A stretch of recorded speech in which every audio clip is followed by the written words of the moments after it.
Allah Ta'ala menciptakan 7 lapis langit dan bumi. Dan Allah menciptakan manusia juga 7 lapis. Lapisan pertama jasad. Lapisan kedua nafas, nyawa. Kullu nafsin zaikatul maut. Yang mati itu nyawa. Nafas dicabut, mati. Nyawa dicabut, mati. Yang bisa dicabut itu nyawa. Lapisan ketiga akal.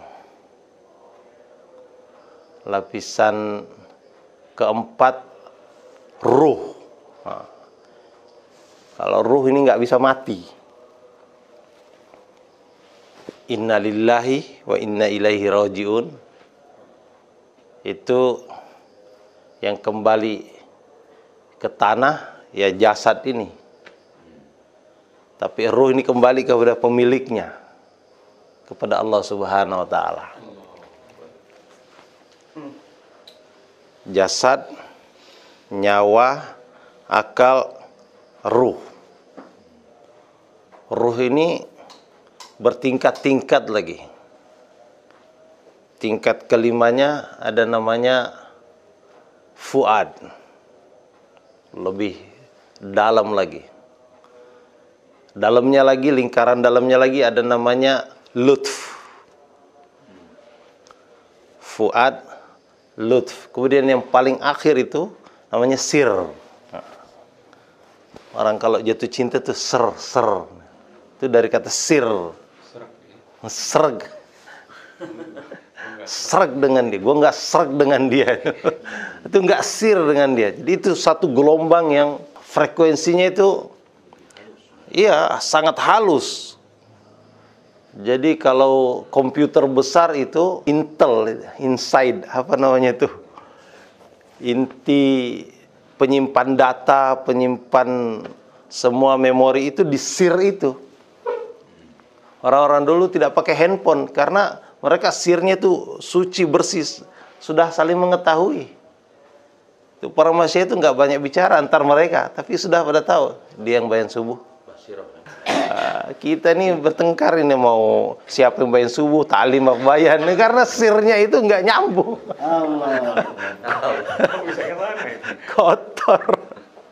Ya Allah, astagfirullah.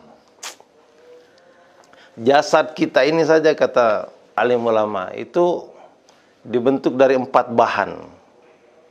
Dari tanah, dari air, dari angin, dari api. Tanah, air, angin, api. Ada yang menjelaskan tanah ini mulut. Tanah yang jadi mulut. Apa saja yang diletakkan di mulut akan hilang, masuk ke dalam. Jadi tanah. Kita apa saja diletakkan di atas tanah ini lama-lama hilang. Walaupun besi yang keras lama-lama itu berkarat, habis jadi tanah. Mulut. Hidung kita ini dari angin. Bisa membedakan yang wangi, yang busuk tuh hidung. Mata kita dari air. Kenapa mata ini nggak pernah kering? Karena memang dibuat dari air. Dan telinga kita dari api. Kalau orang marah tuh yang pertama kali merah kupingnya. Perhatikan. Talingo. Masya Allah. Ini manusia ini, baru jasadnya ini. Mulutnya dari tanah, hidungnya dari angin, matanya dari air, dan telinganya dari api. Kemudian Allah Ta'ala suruh manusia ini untuk sholat. Gerakan sholat kita ini gerakan sholat yang luar biasa. Ini gerakannya seluruh para malaikat. Ada malaikat itu yang kerjanya qiyam saja, berdiri saja sampai hari kiamat. Itu qiyam itu gerakan api. Nggak ada api ke samping tuh. Ke atas semua api itu. Nah. Ada malaikat yang kerjanya ruku aja sepanjang zaman sampai hari kiamat. Itu gerakan angin. Angin itu ruku. Nggak ada angin ke atas atau ke bawah. Ke samping dia. Ruku. Ada gerakan malaikat yang sujud aja sepanjang zaman sampai kiamat. Itu air. Air itu sujud terus. Ngalir terus ke bawah terus. Ada gerakan malaikat yang duduk aja sepanjang zaman sampai kiamat. Nah, itu bumi, duduk. Dan sholatnya orang-orang terdahulu itu sepotong-sepotong. Ada gerakan sholat orang terdahulu berdiri saja.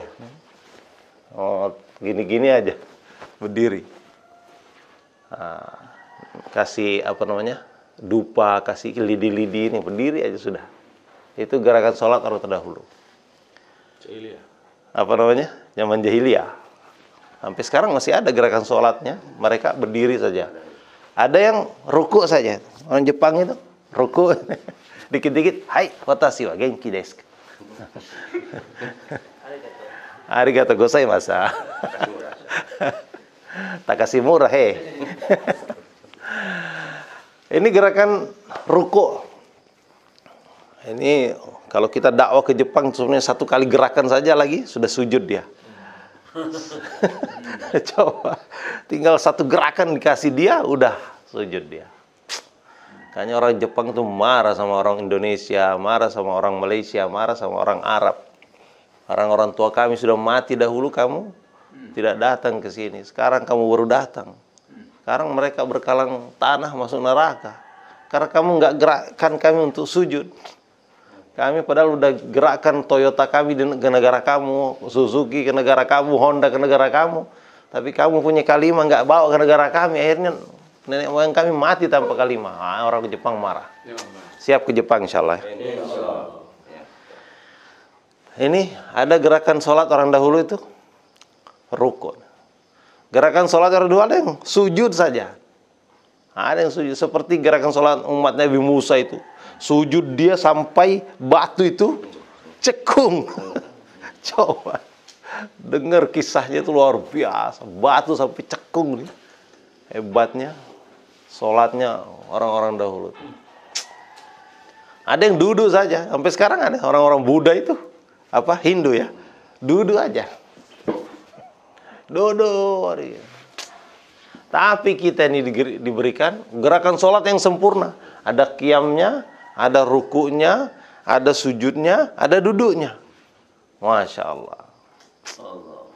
Kita ini paling sempurna, tapi kita nggak tahu. Guru saya menjelaskan itu, kalau orang itu qiyamnya bagus, dia bisa menundukkan api. Coba. Kalau orang itu rukunya bagus, bisa menundukkan angin. Rukunya bagus, bisa menundukkan angin. Kalau sujudnya bagus, bisa menundukkan air. Kalau duduknya bagus, itu bisa menundukkan bumi. Di antara sahabat yang bagus keempat-empatnya ini Umar bin Khattab. Ketika Jabal Haram meletus, itu orang-orang datang melapor kepada Umar bin Khattab. Wahai Amirul Mukminin, Jabal Haram meletus, lahar mengalir kota Madinah.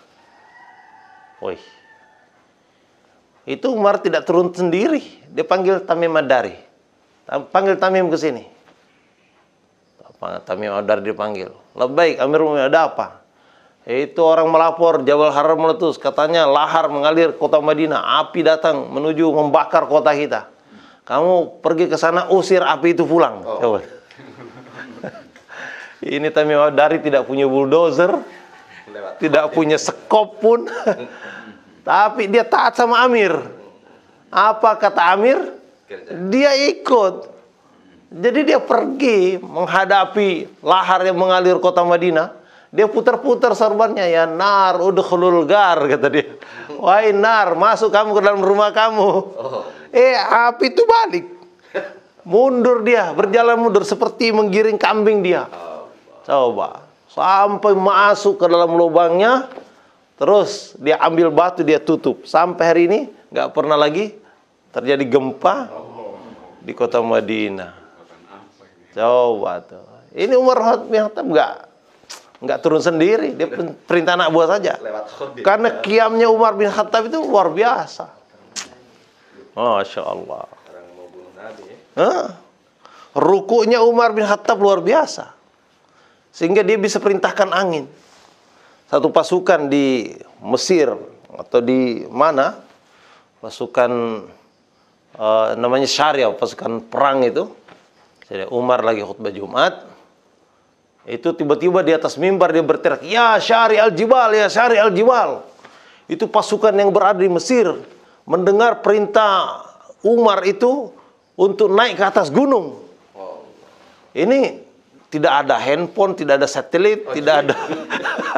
Kok semua orang bisa dengar perintah Amirul Mukminin? Maka semua pasukan itu naik ke atas gunung. Tidak lama kemudian ada pasukan besar lewat bawah, pasukan musuh. Kata mereka, kalau kita ketemu pasukan ini, tewas semua kita. Pasukannya itu 10 kali lipat besarnya. Jadi Umar bin Khattab itu bisa menyampaikan perintahnya lewat angin. Coba, satelit apa yang dipakai? Karena rukunya Umar bin Khattab bagus. Ya Allah. Ya Allah. Mau tundukkan angin, perbaiki rukunya. Sujudnya juga bagus, Sayyidina Umar bin Khattab. Ini Amr bin As kirim surat kepada Sayyidina Umar. Ya Umar, ini Sungai Nil menyusut airnya. Itu sawah-sawah sudah kering. Karena tidak ada bendungan, ya kan, tidak ada dam. Tidak ada dam di sana. Jadi kalau air nyusut ya otomatis ini sawah tidak terairi. Nggak ada pompa sanyo untuk ngangkat. Nggak ada diesel untuk ngangkat air dari sungai. Jadi gubernur Mesir kirim surat ke pusat, pemerintah pusat, kota Madinah. Umar membaca suratnya Amr bin As, langsung dia balas dengan surat juga. Tapi dikirim 2 surat. Satu kirim surat kepada Amr bin As, satu kirim surat ke sungai langsung. Wah, sungai itu bisa diajak ngobrol sama Umar bin Khattab. Itu sampai suratnya dibaca Amr bin As, dia baca. Ada perintah, surat itu disuruh kirim ke sungai langsung. Maka surat itu dilempar ke sungai. Isinya ini dari Umar bin Khattab Amirul Mukminin. Kalau engkau ini mengalir karena kehendakmu sendiri, kami tidak berhajat kepada engkau. Silahkan aja pergi. Tapi kalau engkau berhajat karena perintah Allah, maka mengalirlah engkau kembali. Naik engkau kembali. Begitu menerima surat Umar bin Khattab, itu air naik sampai 17 meter. Itu nggak banjir. Wih, luar biasa. Kembali itu sawah-sawah mendapatkan pengairan. Selesai masalah. Selesai. Umar bin Khattab bisa tundukkan air. Begitu juga bumi. Ketika terjadi gempa di kota Madinah itu Umar bin Khattab lagi jalan. Kenapa goyang-goyang ini? Kenapa tiba-tiba terjadi bumi berguncang? Maka dia baru sadar, ini gempa bumi. Langsung dia hentakkan kakinya. Wahai bumi, apakah Umar ini memerintah tidak adil? Kenapa kamu bergoyang? Berhenti kamu.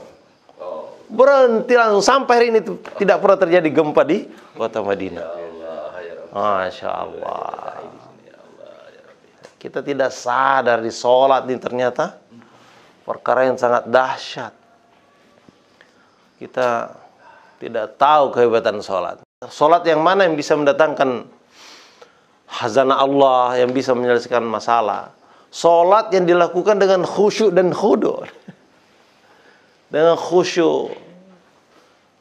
Dulu sahabat itu kalau sholat, Allahu Akbar, lupa segala-galanya kecuali Allah. Kita hari ini Allahu Akbar, ingat segala-galanya kecuali Allah. Bedanya sholat kita dengan sahabat. Kalau sahabat begitu takbir Allahu Akbar, lupa segala-galanya kecuali Allah. Tapi hari ini kita sholat Allahu Akbar, ingat segala-galanya kecuali Allah. Barang-barang yang lupa waktu di luar sholat, begitu takbir jadi ingat di mana taruhnya. Itu putra Amr bin As, namanya Abdullah ibnu Amr bin As. Itu pengantin baru. Suaminya minta izin. Abdullah bin Amr bin As minta izin kepada istrinya. Istriku saya minta izin, aku mau sholat dulu. Sebelum istrinya udah dandan, kasur udah dibersihkan, pokoknya sudah wangi, udah disemprot-semprot minyak wangi, udah dandan dia, udah cantik dia. Tiba-tiba suaminya minta izin. Ya istrinya soleha juga gitu. Suami diizinkan sholat. Namanya sahabat begitu takbir Allahu Akbar lupa segala-galanya kecuali Allah. Jadi dia nggak ingat kalau istrinya nunggu. Tahu-tahu azan berkumandang. Allahu Akbar, Allahu Akbar. Soleh di azan sudah. Azan dia pergi ke masjid. Wah, gigit jari istrinya, pengantin baru.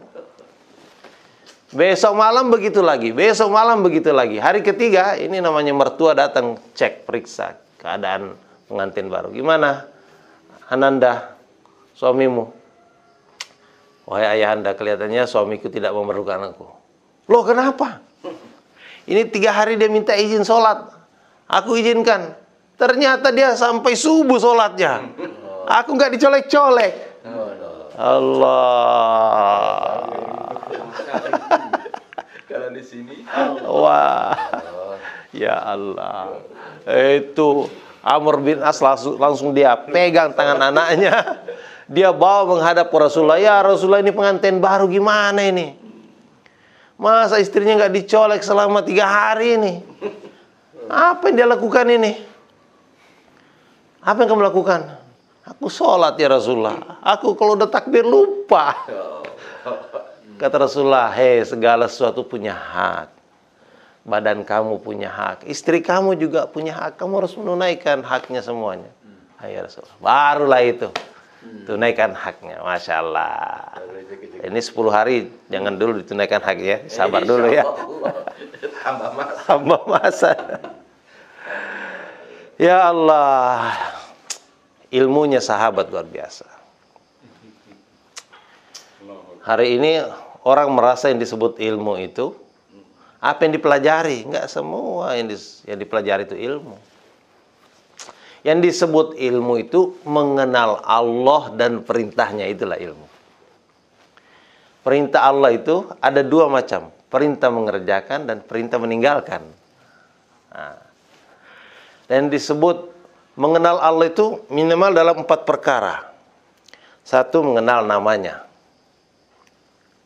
Kalau ahli tasawuf menjelaskan nama Allah itu ada 3.000.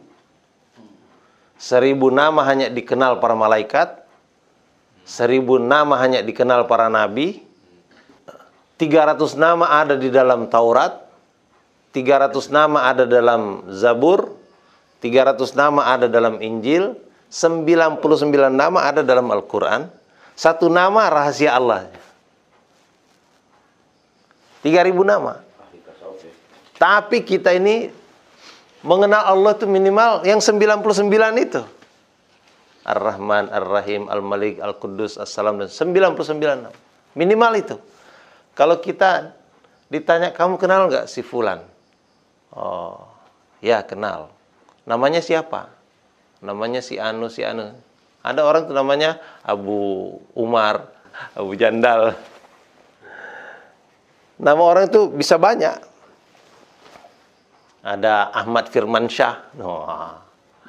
Ada Haji Suyitno. Ada bapaknya Fulana.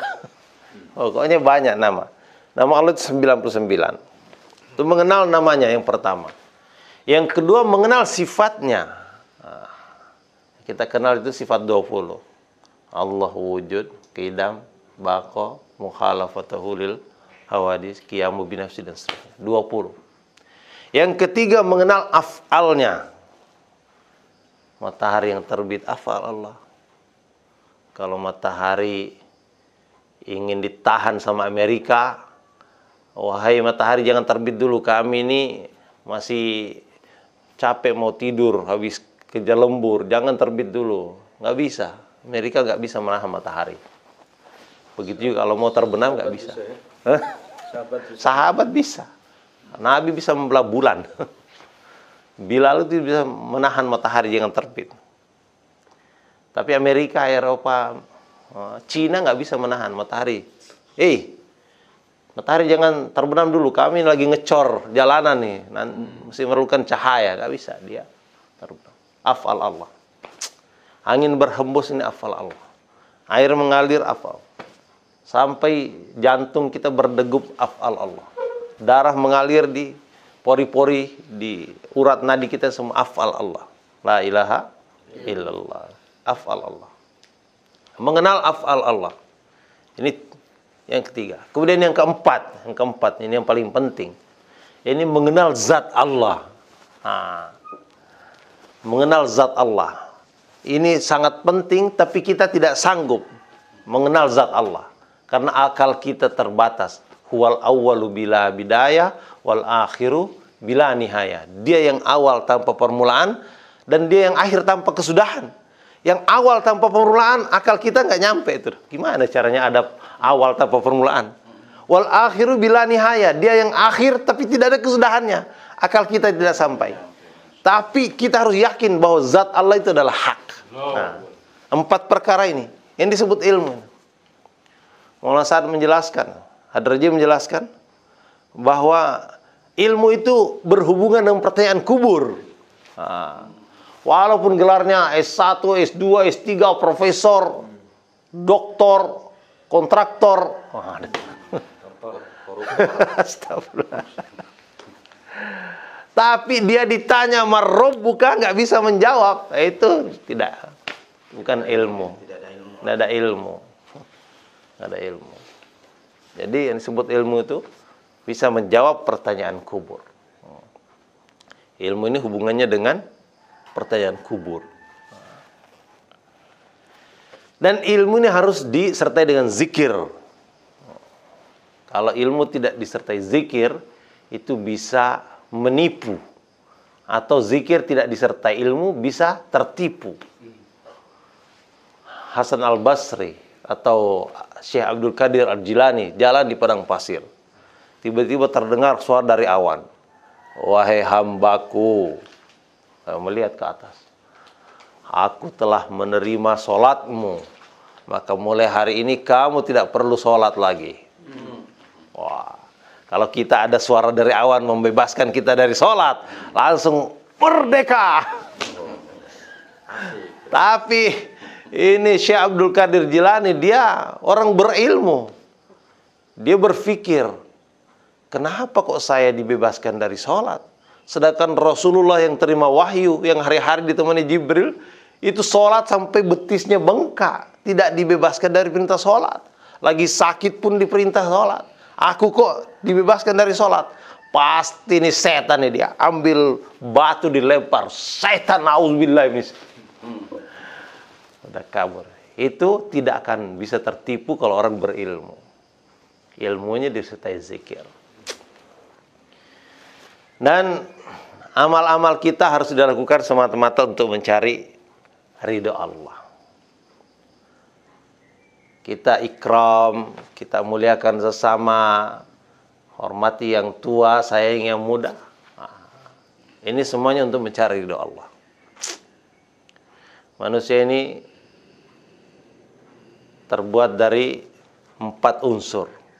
Karena itu laki-laki itu pada umumnya ingin punya 4 istri. 1 istri yang pandai duduk, 1 istri yang pandai ruku, 1 istri yang pandai sujud, 1 istri yang pandai berdiri. Masya Allah. Itu keinginan kaum laki-laki.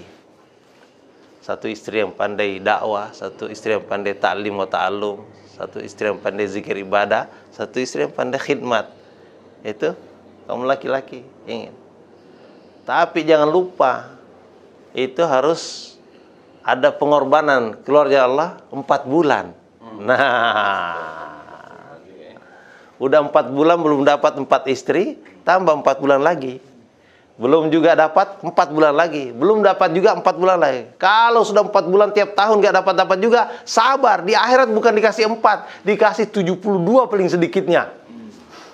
Itu paling sedikit 72. Jadi sabar. Sabar. Itu yang paling sedikit. Yang aslinya kalau para dai itu dikasih istri 2,5 juta. 2,5 juta. Kalau digilir 1 hari 1 istri, itu 7.000 tahun baru kembali lagi istri yang pertama. 7.000 tahun.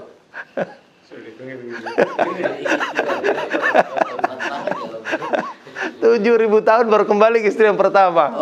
Itu para dai itu. Kalau digilir sehari satu. Tapi sehari bisa 100. Iya. Surga. Ini kalau beliau di sehari 100 jadi 700 tahun. Bukan, karena satu hari di surga, Senin 1000 hari di... Iya. Coba tuh. Emang bicara seperti ini menyenangkan. Langsung orang tuh melek. Kalau sehari 7.000 tahun kelamaan ya. Sehari 100 lah. Jadi 700 tahun udah kembali. Atau sehari 1000, seminggu udah balik lagi. 1000. Itu Nabi Sulaiman. Itu ngikutin ayahnya. Ayahnya punya 100 istri. 99 tambah 1. Nabi Daud 99 istrinya, masih tambah 1 lagi anak buahnya. Istri anak buahnya dikawin juga.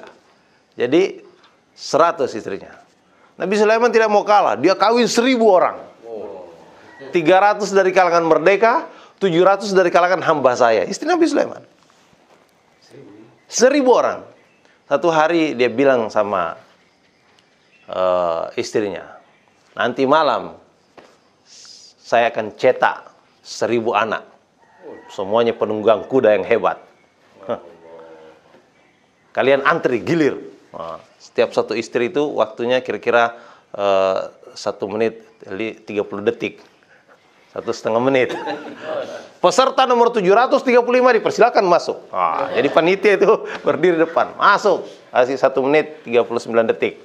Terus peserta 727. Terus sampai yang ke 1000. Ternyata yang melahirkan, yang hamil hanya 1. Yang lahir anaknya juga cacat. Dia heran, ada apa kok ini? Ternyata ada satu perkara yang dilupakan Nabi Sulaiman. Dia lupa mengucapkan insya Allah. Gara-gara lupa mengucapkan insya Allah, maka rencananya dia untuk mencetak 1000 anak penunggang kuda, 1 anak saja nggak bisa nunggang kuda, dia cacat. Jadi kata-kata insya Allah ini memang sangat penting. Semua niat 4 bulan. Insya Allah. Begitu. Bang Angga nanti selesai S3 harus langsung 4 bulan. Baru itu akan datang pertolongan Allah Ta'ala. Akan datang sifat-sifat yang dikehendaki Allah dalam diri kita, seperti sifatnya sahabat. Ini yang mendatangkan ridha Allah. Allah ridha kepada sahabat karena sifat-sifatnya itu, karena imannya itu, karena sholatnya itu, karena ilmunya itu, karena ikramnya itu, karena ikhlasnya itu, karena dakwahnya itu. Ini sahabat. Semua bersedia insya Allah. Cambiabei.